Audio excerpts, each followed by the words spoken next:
Lovely. Very, very lovely. I'm so incredibly full. I've eaten like twice my weight over the last couple of days. I hope you enjoy your days. Hello, hello. My name's Lepharia. Welcome to the show.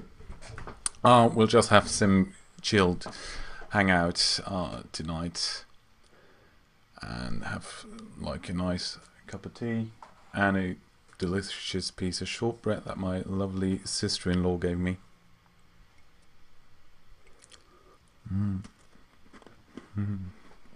I love Christmas.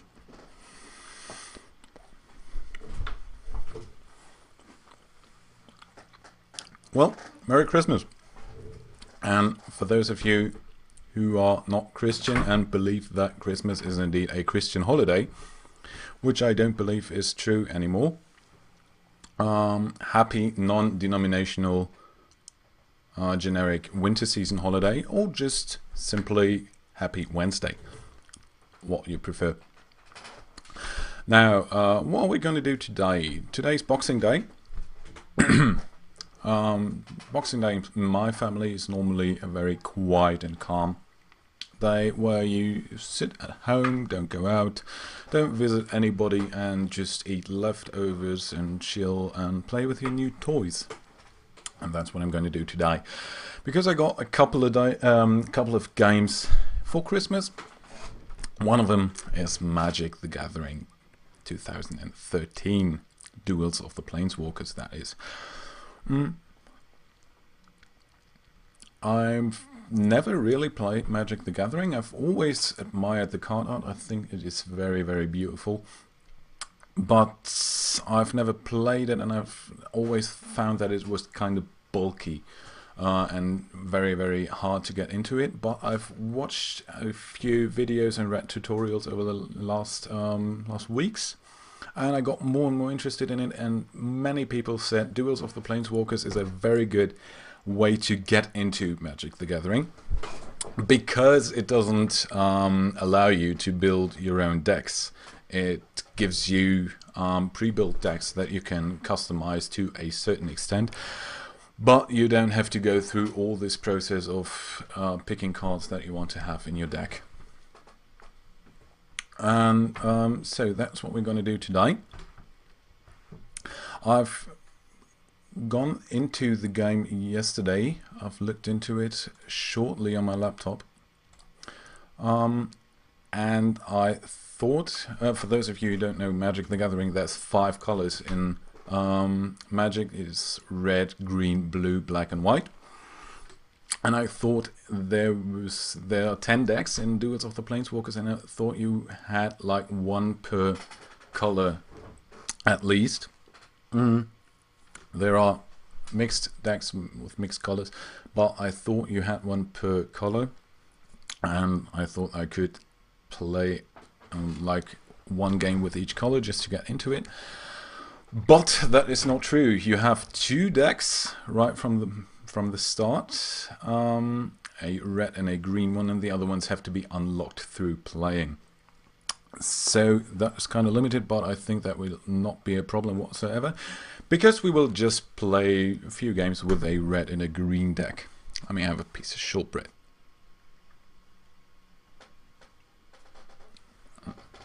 I'm plugging my headphones.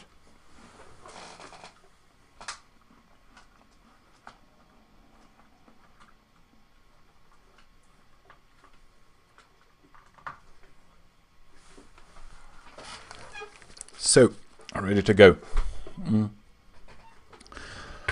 As I said, I'm going to play a few games just to get the rules straight and just to see how the game is actually played, because I am a complete newbie to Magic the Gathering, as I said.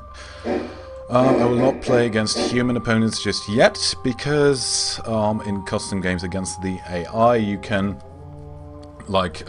take your time and look at each card that they're playing, see what it does, see what it doesn't do, and that's a lot easier to get into the game. So this is Magic the Gathering 2013. I hope the sound and graphics are okay.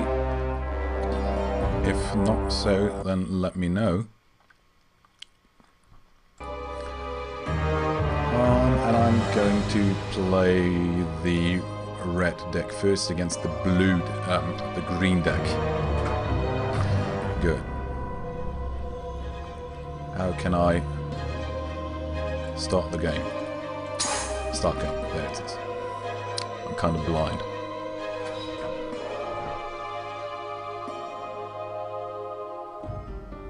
Green magic is about growth in nature. Very nice. Sorry, I have to tap out for a second. Yep. There we go. Are there any viewers on my stream? My chat is very, very bugged.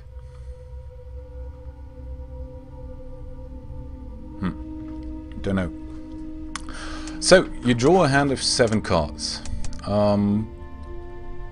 This is the land. Each land lets you... land is the resource that you need to draw mana from it. And mana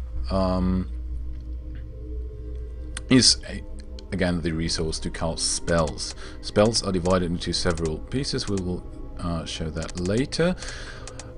First is you draw a hand of 7 cards, and it's your turn to decide if you want to keep it or not. If you don't want to keep it, you can mulligan, like it's called.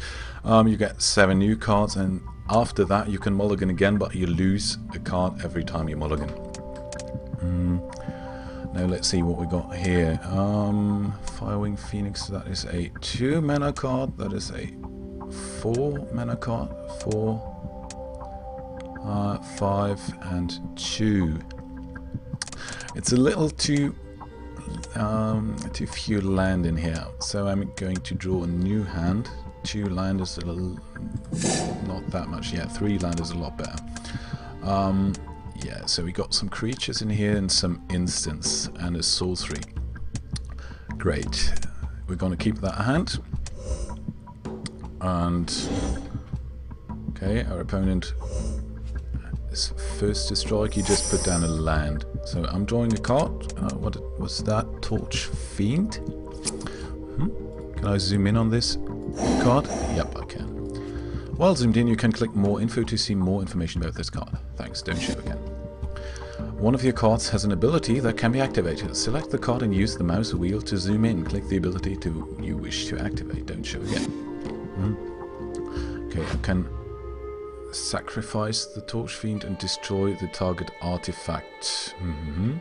Okay, we will see that when we are further into this game. Yeah. First I'm going to play a land, which is the only thing that I can do because I don't have any mana to do anything. No, I can't do anything anymore. And it's my opponent's turn. He plays a land as well. And plays a sorcery.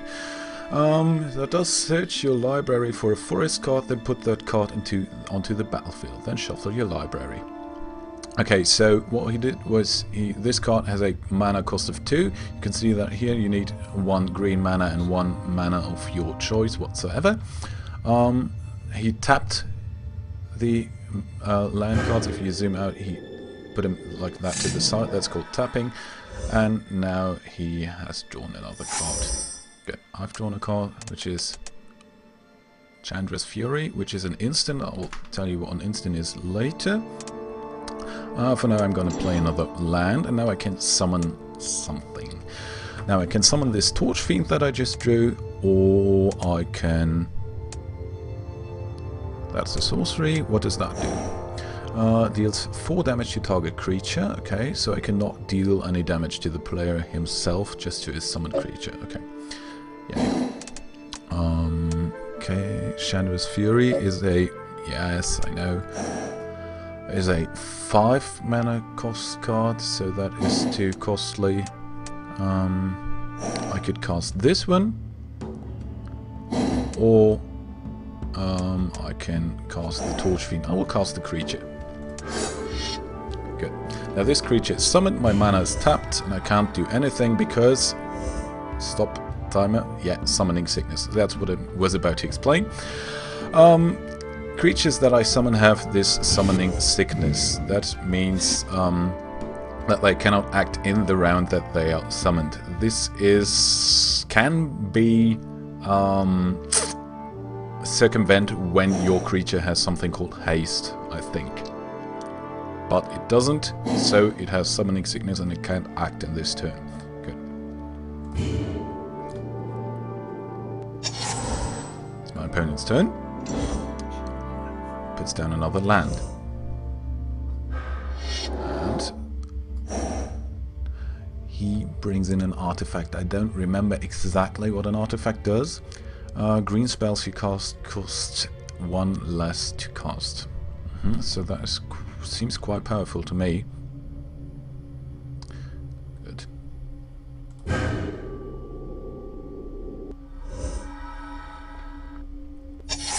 And he doesn't do anything.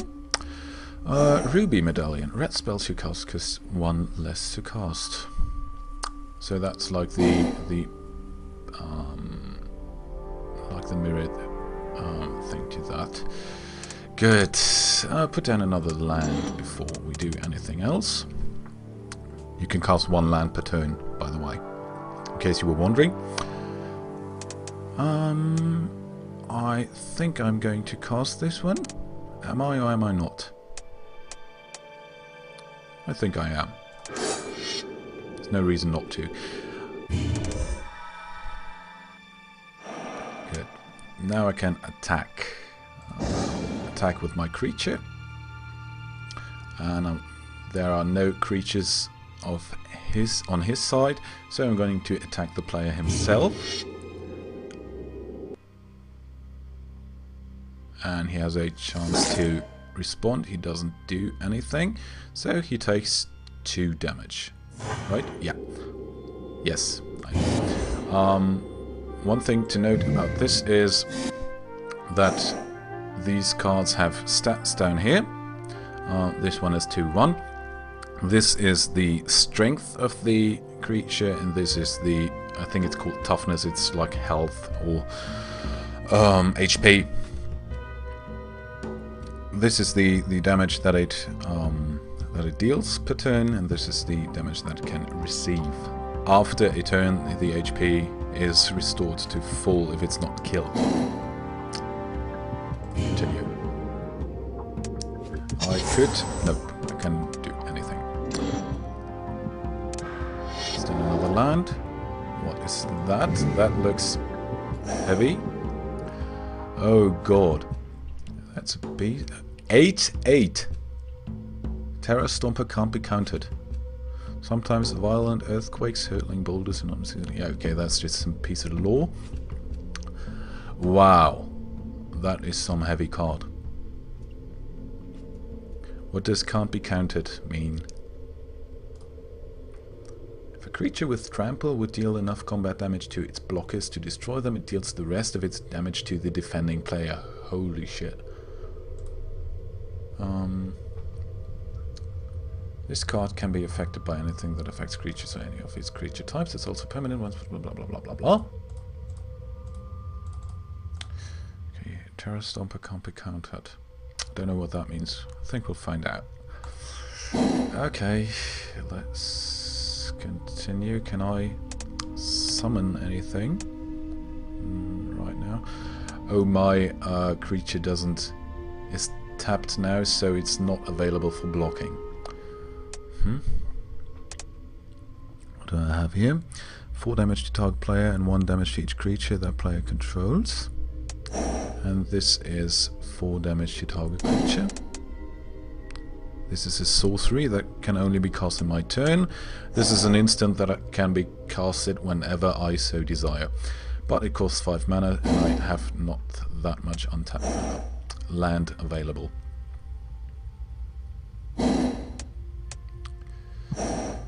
That's a creature. Okay, so there's nothing I can do for them for the time being.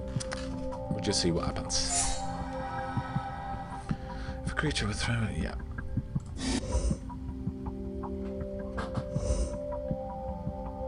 Oh, it can't attack now because it has summoning sickness, of course.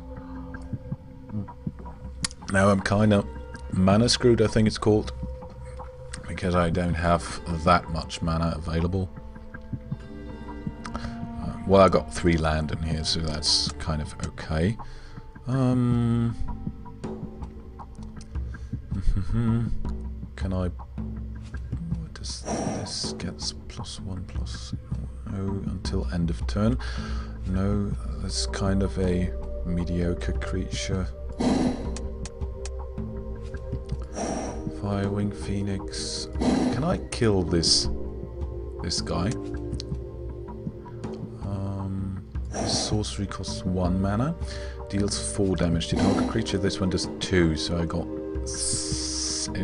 I would deal 6 damage, and it would survive. That would be stupid. This has too much. Yes, I can kill it with everything I have. Okay, so I'm going to use that. I don't know if that's kind of smart or not, but I'm very terrified by this creature, so I'm going to use it. This one. Deal 4 damage to this. I'm going to do Searing Spear. Creatures. Deal damage to this one. Boom. And then I'm going to attack with this one. Ah, he's not going to block, is he? Can I? No, I cannot attack. He will not block. Shit, I should have seen that. Yeah, that's when you're not... That happens when you're not familiar with Magic the Gathering. Okay, attack. He will let the damage go through, I think. No, he'll block. No, he doesn't. Okay. So, he gets 2 damage, and this creature is restored to full health, and I've just wasted 2 cards. Very, very good. Now it's his turn, and he attacks me, of course. I will not block. It would be useless because my creature would be destroyed, and I would take 7 damage nevertheless because of this trample ability. He has an emerald medallion. Again, so 1 less mana for him. He's kind of a lucky bastard. And he summons another beast, which has 4/4. My god. Those creatures are stompy.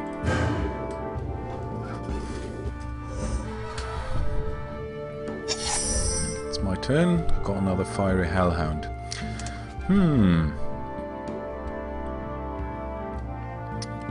Well, why not summon another creature? And can I... Yes, okay, this one has haste, so it doesn't suffer from summoning sickness, and creatures with flying can't be blocked except by creatures with flying or reach. That is fortunate, so I can... This creature can't be blocked by his... Wait, it wasn't ready. Ah, shit. Well, I'm going to attack everything. If he blocks with this, then his creature will be destroyed, which is not smart because this creature is actually very good. And if he can't block with this because it's tapped. Okay, so let's attack. Will that go through? No, he will block. Okay.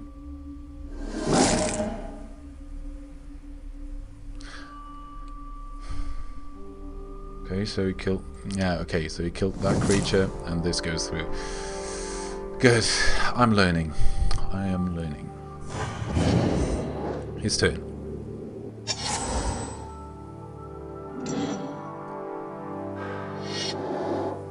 What's this? For 3. For 8 mana, target creature gets +5/+5. Are you fucking kidding me? And gains trample until end of turn. Wow.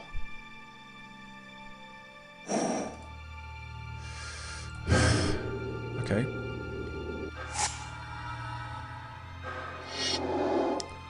What does that do? My gosh, these creatures are huge. Another 4/4 creature. I will lose this game. I will so lose this game. I have such a bad hand. When Indrik's Stump Howler enters the battlefield, destroy target artifact or enchantment.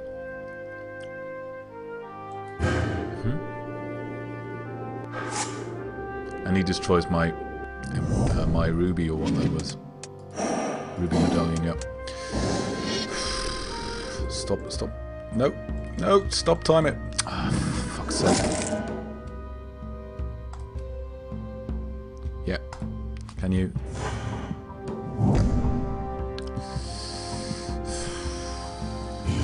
And I'm dead. Good. That was my first game of Magic the Gathering. Hope you enjoyed it. I didn't, because I was totally overwhelmed. But let's play again.